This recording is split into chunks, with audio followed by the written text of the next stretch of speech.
If tech news is spoken in an empty office building, does it make a sound? Classic philosophical dilemma. There's no answer.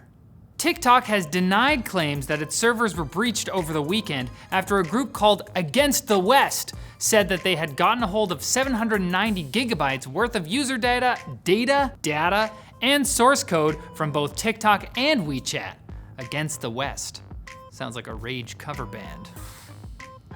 Against the West! ByteDance said they've seen no evidence of a breach, while analyst Troy Hunt called the leaked data a bit of a mixed bag, with some of it appearing to be junk, while other parts looking like it could be used for testing? However, some users in the data breaching community note that Against the West have been targeting Chinese companies and other entities perceived as being against the West for a while. You see how that's how their name works. And they have breached things before, okay? It's not like they just found a public Google sheet and we're like, we did a big hack, yeah.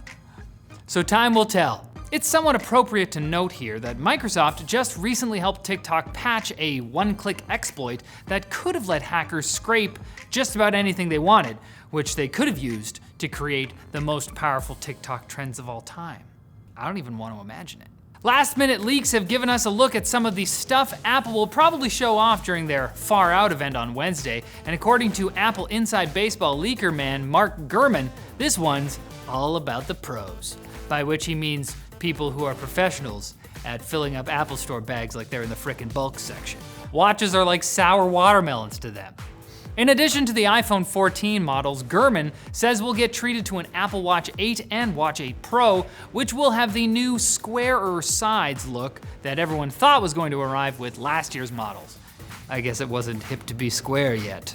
Gurman also claims Apple will unveil new AirPod Pros with an upgraded H2 chip, longer battery life, and Find My support in the charging case. If you were hoping to see Apple's highly anticipated VR/AR headset though, you'll have to settle for bad renders based on speculation for now. But Gurman did say Apple will release a few different models with the flagship Reality Pro headset launching in 2023. That one is for people who are already pros at reality. You figured real life out. So now, you go hang out with Zuckerberg in there. And network infrastructure company Cloudflare has announced they have blocked trolling forum Kiwifarms after specific targeted threats were seen escalating on the site in a 48-hour period. Cloudflare had been under intense pressure to drop support for the forum by the #DropKiwiFarms social campaign, which highlighted the forum's contribution to online and real-life harassment and bullying, which in some cases led to suicide. Cloudflare maintained that, like their blocking of 8chan back in 2019, they had made this decision because of the recent escalation in specific threats, and not directly because of the social campaign, since they're not trying to police the internet. Kiwifarms has reportedly switched to using servers hosted in Russia, and we can only hope that leads some of them to have a, are we the baddies moment? Now it's time for Quick Bits, brought to you by Vessi Footwear, who hates wet socks as much as you do. Man, now that's a relatable brand. Well, say goodbye to squelchy socks with Vessi's lightweight, breathable, and water-resistant shoes. Their Dymatex material not only keeps your feet dry, but keeps them warm in the winter and cool in the summer. A spell may also be involved, I don't know.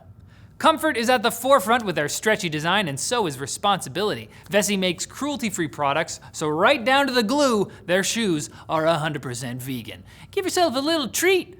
Click the link below and use code TECHLINK to save $25 today. Now, Quick Bits, they always make a sound. Oh no. Twitter is finally testing an edit button after years of users asking why that wasn't already a thing. In the coming weeks, the social platform will roll it out to Twitter Blue subscribers who will have a 30-minute window to edit tweets a limited number of times.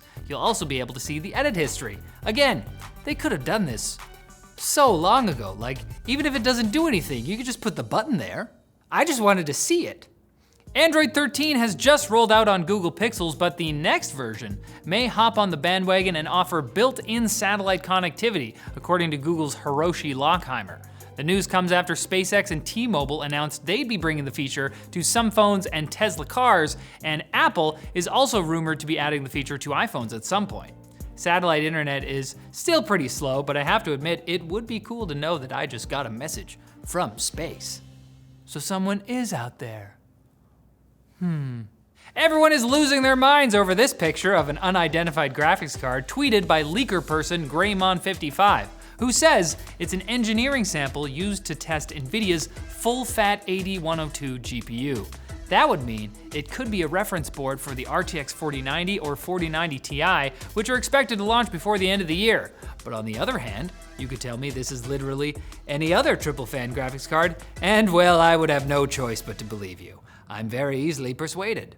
OpenAI has added a new function to its DALL-E 2 AI image generator called outpainting, which allows humans to prompt the AI to fill in details outside the frame of existing images. So far, it's been used to expand some famous paintings and reveal what the painter didn't feel like including.